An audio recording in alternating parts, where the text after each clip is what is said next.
So good morning guys. तो चलिए start करते हैं आज के यानी कि 11 जनवरी के इंपॉर्टेंट करंट अफेयर्स को। और आज का सबसे इंपॉर्टेंट प्रश्न ये रहा आपके सामने। क्या पूछ रहा है प्रश्न कि अभी हाल ही में प्रधानमंत्री नरेंद्र मोदी ने देश की पहली ग्रीन हाइड्रोजन हब की आधारशिला कहां पे रखी है? तो इसका सही उत्तर होगा आंध्र प्रदेश में। तो अभी प्रधानमंत्री नरेंद्र मोदी ने अभी 8 जनवरी 2025 को ही आंध्र प्रदेश में विशाखापट्टनम के पास पुदिमदका में राष्ट्रीय हरित हाइड्रोजन ग्रीन हाइड्रोजन मिशन के तहत देश की पहली ग्रीन हाइड्रोजन हब परियोजना की आधारशिला रखी है, नींव रखी है। और ये पहला green hydrogen hub NTPC green energy limited के द्वारा स्थापित किया जा रहा है। इसमें कुल निवेश कितना होगा? लगभग 1,85,000 करोड़ रुपए का। यह हब प्रतिदिन 1500 टन ग्रीन हाइड्रोजन का उत्पादन करेगा। अच्छा, ग्रीन हाइड्रोजन से आप क्या समझते हैं? मतलब इसमें क्या होता है, इलेक्ट्रोलाइसिस जो प्रोसेस होता है उसके जरिए पानी को हाइड्रोजन और ऑक्सीजन में बांटा जाता है। और इस इलेक्ट्रोलाइसिस प्रोसेस में हम कौन सी एनर्जी का इस्तेमाल करते हैं? ग्रीन एनर्जी का, या रिन्यूएबल एनर्जी बोल दो, या अक्षय ऊर्जा का इस्तेमाल करते हैं। तो ग्रीन एनर्जी का इस्तेमाल करके हम हाइड्रोजन बना रहे हैं इलेक्ट्रोलाइसिस प्रोसेस के थ्रू, इसलिए इस हाइड्रोजन जो बनती है इसको ग्रीन हाइड्रोजन कहा जाता है।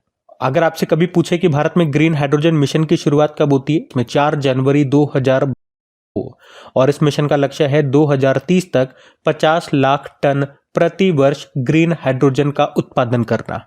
अब यहाँ फिर अगले में पूछ रहे हैं विश्व हिंदी दिवस 2025 की थीम क्या है? तो सही उत्तर होगा एकता और सांस्कृतिक गौरव की वैश्विक आवाज। इंग्लिश में बोलोगे तो a global voice of unity and cultural pride. तो वर्ल्ड हिंदी डे आप सभी जानते हो हर साल 10 जनवरी को मनाया जाता है। उद्देश्य क्या है मनाने का? हिंदी भाषा का प्रचार प्रसार करना और उसकी सांस्कृतिक महत्वता को उजागर करना। वैसे 10 जनवरी को क्यों मनाते हैं हम ये दिवस?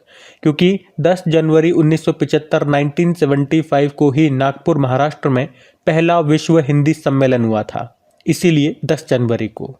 और उस पहले विश्व हिंदी सम्मेलन का उद्घाटन पूछे किसने किया था? तो उस समय की जो तत्कालीन प्रधानमंत्री थी इंदिरा गांधी ने। और फिर 2006 में तत्कालीन जो प्रधानमंत्री थे डॉक्टर मनमोहन सिंह, उन्होंने 10 जनवरी को हर साल ये दिन मनाने की घोषणा की थी। ठीक है। और इसके अलावा एक हम भारत में भी एक हिंदी दिवस मनाते हैं, राष्ट्र हिंदी दिवस, वो 14 सितंबर को मनाते हैं। अच्छा, यहाँ पे हमने देखा कि जो पहला विश्व हिंदी सम्मेलन है वो 10 जनवरी 1975 में मनाया गया था नागपुर महाराष्ट्र में।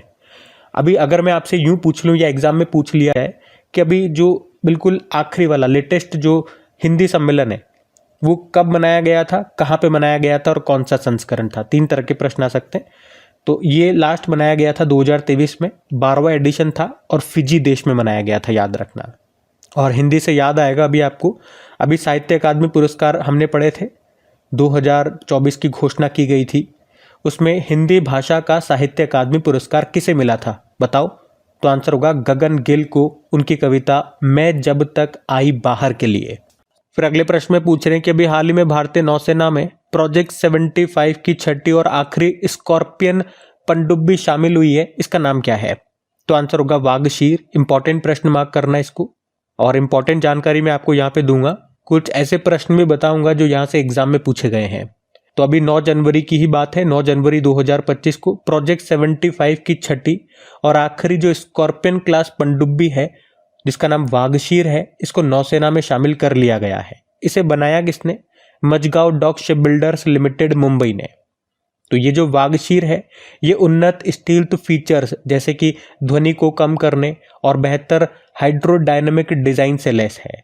स्टील्थ फीचर के चलते पनडुब्बी को रडार और दूसरे डिटेक्ट करने वाली तकनीकों से भी पता नहीं लगाया जा सकता है। मतलब आप इसको डिटेक्ट नहीं कर सकते हो, पकड़ में नहीं आएगी, ये दुश्मनों के रडार में नहीं आएगी। और ये टॉर्पीडो और एंटीशिप मिसाइल लॉन्च करने में भी सक्षम है। साथ ही ये पनडुब्बी खुफिया जानकारी जुटाने और निगरानी समेत कई कामों को करने में सक्षम है। 25 की आखिरी और छठे नंबर की स्कॉर्पियन क्लास पनडुब्बी है, सबमरीन है। अब ये छठी है तो इससे पहले की 5 कौन कौन सी है वो भी देख लो। INS Kalvari, INS Khanderi, INS करंज, INS वेला और INS वागीर, और अब ये आखिरी है INS बागशीर। अच्छा, अब यहाँ पे देखो पहले आप, ये जो अभी हमने बात की है ना, ये प्रोजेक्ट 75 की बात की है। इसी तरह से प्रोजेक्ट 15A के बारे में भी आप सुनते होंगे। ये क्या है, इसमें 3 जहाज बनाए गए हैं, INS कोलकाता, INS कोच्चि और INS चेन्नई, प्रोजेक्ट 15A के अंतर्गत।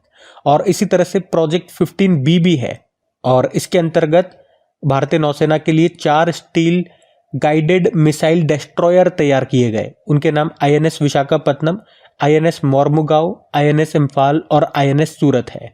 ये सब नाम आपने करंट अफेयर्स में पढ़ रखे हैं, एक साथ मैंने यहाँ पे बता दिए, तो थोड़े से ध्यान में रखना किस प्रोजेक्ट के अंतर कौन सा है।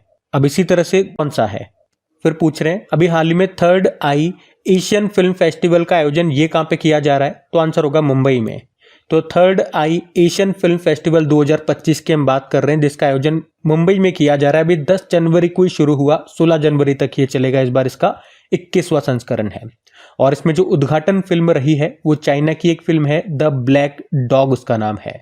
और आपको बता दूं ये जो फिल्म है ना द ब्लैक डॉग, इसे कांस फिल्म फेस्टिवल में बेस्ट फिल्म का पुरस्कार भी मिला था। कांस फिल्म फेस्टिवल आप जानते ही हो, इसका आयोजन हर साल पेरिस फ्रांस में होता है। याद रखना, ये प्रश्न एग्जाम में आ चुका है, इसका आयोजन कहाँ पे होता है। बाकी इस फेस्टिवल के लिए कुल 61 फिल्मों का चयन किया गया है। और 2 इंपॉर्टेंट पॉइंट और याद रख लो, इसी फिल्म फेस्टिवल में प्रसिद्ध गीतकार और पटकथा लेखक हैं जावेद अख्तर, उनको एशियाई सिनेमा संस्कृति पुरस्कार से भी सम्मानित किया जाएगा। साथ ही पत्रकार रफीद बगदादी को सत्यजीत रे स्मृति पुरस्कार दिया जाएगा। अच्छा, सत्यजीत रे से मुझे एक प्रश्न याद आ रहा है। अभी जो international film festival of India का आयोजन हुआ था ना, गोवा में हुआ था भी नवंबर में ही।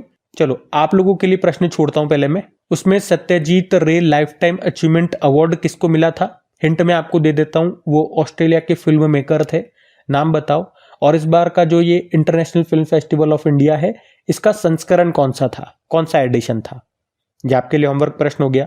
और फिल्म फेस्टिवल की बात है तो एक इंपॉर्टेंट क्वेश्चन याद रखो, ये एग्जाम के लायक प्रश्न है कि जो आईफा अवार्ड्स है ये 2025 में इसका 25वां संस्करण होगा, जो कहां पर होगा?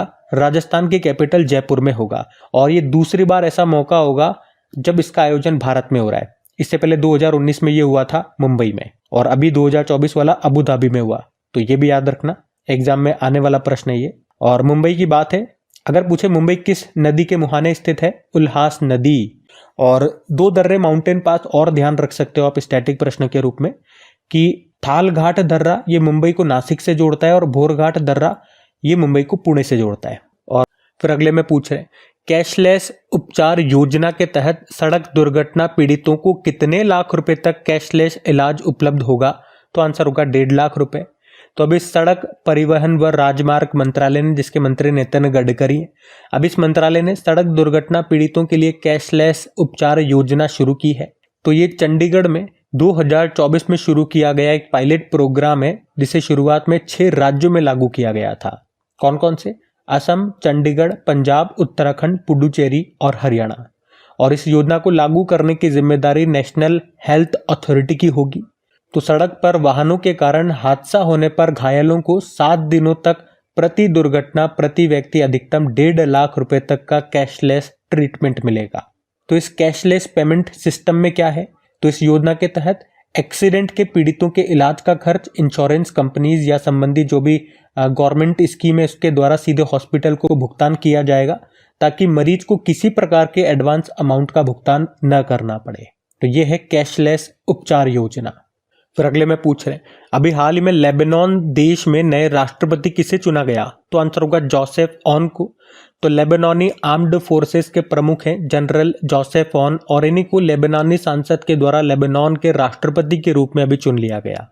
2 साल से यहाँ पे राष्ट्रपति का पद खाली था, तो अब राष्ट्रपति बन गए जोसेफ ऑन, इनका नाम है। अब कुछ और इसी तरह के इंटरनेशनल अपॉइंटमेंट्स जहाँ पे जिन जिन देशों में प्रधानमंत्री और प्रेसिडेंट नए बने वो मैं आपको रिवाइज कराऊंगा। कल भी मैंने आपको रिवाइज कराए थे, आज भी रिवाइज कराऊंगा। कल वाली शीट से आज वाली शीट अलग है, ये सारे 2024 में ही अपॉइंटमेंट हुए हैं। लेकिन उससे पहले लेबनान लेकर के चलता हूं मैं आपको। ये रहा मैप में लेबनान, कैपिटल होती है बैरूत, करेंसी है लेबनानी पाउंड, और प्रेसिडेंट बन गए जोसेफ ऑन। फिर अगले में पूछ रहे अभी हाल ही में किस देश में माउंट इबू ज्वालामुखी में विस्फोट हुआ? तो आंसर होगा इंडोनेशिया। तो अभी इंडोनेशिया के इबू ज्वालामुखी में भयंकर विस्फोट हुआ है। और इसी तरह से अभी कुछ समय पहले, 1 आध महीने पहले हमने पढ़ा था अभी इंडोनेशिया के माउंट सेमेरू ज्वालामुखी में भी विस्फोट हुआ था। और उसी के आसपास हमने पढ़ा था इंडोनेशिया के फ्लोरेस द्वीप पर जो लेवोटोबी लाकी ज्वालामुखी है, नाम से याद आ रहा होगा, ये हमने पढ़ा था, यहाँ पे भी विस्फोट देखने को मिला था। अब यहाँ पे बिल्कुल ध्यान से सुनना आप लोग, ज्वालामुखी वॉल्केनो से बनने वाले जितने भी इंपॉर्टेंट प्रश्न होते हैं वो सारे मैं आपको यहाँ पे करवाने वाला हूँ, और इसमें से मैक्सिमम प्रश्न आपके एग्जाम में पूछे जा चुके हैं। लेकिन उससे पहले मैं आपको घुमाने ले चलूंगा इंडोनेशिया। तो ये रहा मैप में इंडोनेशिया। कैपिटल जकार्ता होती है, नई कैपिटल नुसंतारा है जो कि बोर्नियो द्वीप पर स्थित है। अच्छा, जकार्ता में किसका मुख्यालय हेडक्वार्टर है? आसियान का। यहाँ की करेंसी इंडोनेशियन रुपया। प्रेसिडेंट है प्रबोवो सुबियांतो। बड़े न्यूज में है ये हमारे रिपब्लिक डे पे चीफ गेस्ट भी हैं, और अभी ब्रिक्स का 10वां मेंबर भी बन गया इंडोनेशिया। और इंडोनेशिया के साथ कौन सी एक्सरसाइज करते हैं, मिलिट्री एक्सरसाइज? तो गरुड़ शक्ति हम करते हैं। अच्छा, याद होगा अभी पिछले साल 10वां वर्ल्ड वाटर समिट ये भी हुआ था बाली इंडोनेशिया में ही, तो ये भी ध्यान रखना। फिर अगले में पूछ रहे हैं, हाल ही में इंडियन पुलिस फाउंडेशन का नया अध्यक्ष किसे नियुक्त किया गया? तो आंसर होगा ओपी सिंह को। तो उत्तर प्रदेश के पूर्व डीजीपी रहे ओपी सिंह को अभी पुलिस विषयों पर स्वतंत्र think tank Indian police foundation का नया अध्यक्ष बनाया गया है। तो ओपी सिंह का नाम याद रखेंगे। अच्छा, इसी तरह से कुछ और इंपॉर्टेंट अपॉइंटमेंट्स मैं आपको रिवाइज कराऊंगा, लेकिन उससे पहले ऑप्शन वाले देख लो नाम। बहादुर सिंह सागू भारत एथलेटिक्स महासंघ के अध्यक्ष बने। मनीष सिंगल एसोचैम के महासचिव बने। V Ram Subramanian national human right commission के ये अध्यक्ष बने थे। फिर अगले में पूछ रहे हैं, कौन सा संस्थान विश्व आर्थिक स्थिति और संभावना रिपोर्ट को जारी करता है? तो आंसर होगा यूनाइटेड नेशन। तो अभी यूनाइटेड नेशन संयुक्त राष्ट्र ने ही world economics situation and prospect 2025 नाम से एक रिपोर्ट को जारी किया, जिसको हिंदी में बोलोगे आप विश्व आर्थिक स्थिति और संभावना रिपोर्ट। और इसमें क्या अनुमान लगाया गया, क्या बताया गया? तो इसमें यह कहा गया कि 2025 में भारत की जो इकोनॉमी है, अर्थव्यवस्था है, वो 6.6% की दर से बढ़ेगी, और 2026 में 6.7% से जो हमारी जो अर्थव्यवस्था है वो बढ़ सकती है। यह अनुमान इन्होंने लगाया है। और संयुक्त राष्ट्र का जो अनुमान है ना, वो कैलेंडर ईयर के हिसाब से लगता है, और जो हम अनुमान लगाते हैं वो फाइनेंशियल ईयर के हिसाब से लगाते हैं, जैसे कि अभी मैं आपको बताऊंगा। लेकिन इसी रिपोर्ट में ये तो भारत के लिए इन्होंने कहा, और पूरे विश्व की जो इकोनॉमी है उसके लिए इन्होंने क्या कहा, 2025 की जो ग्लोबल इकोनॉमी है, विश्व की जो अर्थव्यवस्था है, उसमें 2.8% की वृद्धि होगी। फिर अगले में पूछ रहे हैं, अभी हाल ही में प्रीतीश नंदी का निधन हो गया। वे क्या थे? वे फिल्म मेकर थे। तो फिल्म मेकर प्रीतीश नंदी का भी 73 वर्ष की उम्र में निधन हो गया। उन्होंने झंकार बीट्स, चमेली, क्लिक जैसी हिंदी और अंग्रेजी की 24 फिल्मों को प्रोड्यूस किया। उन्होंने अंग्रेजी में कविता की लगभग 40 पुस्तकें लिखी, और बंगाली, उर्दू, पंजाबी की कविताओं का अंग्रेजी में अनुवाद भी किया। वे 1998 से 2004 तक महाराष्ट्र से राज्यसभा में शिवसेना के सांसद रहे। पद्मश्री उनको मिल गया है 1977 में, कर्मवीर पुरस्कार 2008 में, और अंतर्राष्ट्रीय मानवतावादी पुरस्कार 2012 में इनको मिल चुका है, और अभी इनका निधन हो गया। तो ये थी आज की आपकी करंट अफेयर्स की क्लास। तो सबसे पहले कमेंट करके जरूर बताइएगा कि सेशन आपको कैसा लगा रहा। चलो अभी कल के करंट अफेयर्स को हम रिवाइज कर लेते हैं, फिर हम सेशन एंड करते हैं। तो पहला प्रश्न पूछा था अभी, पार्थ योजना शुरू की किसने? मध्य प्रदेश ने। और नए राजस्व सचिव रेवेन्यू सेक्रेटरी बन गए तुहिन कांत पांडे। बीमा सखी योजना को शुरू करने वाला दूसरा राज्य बन गया गोवा। इंडस फूड 2025 का आयोजन ये कहाँ पे किया गया? ग्रेटर नोएडा। किस राज्य ने गरुड़क्षी ऑनलाइन FIR प्रणाली को शुरू किया? कर्नाटक। फ्लेमिंगो फेस्टिवल किस राज्य में मनाया जाता है? आंध्र प्रदेश। तीसरी बार घाना देश के राष्ट्रपति कौन बन गए? जॉन महामा। केंद्र सरकार ने भारत के किस पूर्व राष्ट्रपति के स्मारक का निर्माण राजघाट परिसर में किए जाने की मंजूरी दे दी? प्रणब मुखर्जी। और हेनले पासपोर्ट इंडेक्स के अनुसार किस देश का पासपोर्ट सबसे शक्तिशाली बताया गया? सिंगापुर। अच्छा, इसमें एक करेक्शन हम लोग करेंगे। टॉप पर सिंगापुर था, सेकंड पे जापान था, आखिरी पे 106 स्थान पे अफगानिस्तान था। भारत की जो रैंकिंग है, मुझसे गलती से 58 निकल गया। एक्चुअली में रैंकिंग हमारी 85 है, उल्टा मैंने बोल दिया, मुझसे मिस्टेक हुई। तो भारत की रैंकिंग हेनले के अनुसार कितनी है? 85 है, ये आप करेक्ट कर लेना। और आखिरी प्रश्न पूछा था, मार्टिन गप्टिल ने अंतरराष्ट्रीय क्रिकेट से संन्यास ले लिया, वे न्यूजीलैंड के खिलाड़ी हैं। चलो कल का भी होमवर्क प्रश्न देखते हैं और सेशन एंड करते हैं। तो कल आपसे पूछा था, खसरा और रुबेला चैंपियन पुरस्कार किस देश को प्रदान किया गया? तो आंसर होगा अपना भारत। आप सभी ने प्रश्न का बिल्कुल सही उत्तर दिया। अब ये रहा आज का आपका होमवर्क प्रश्न।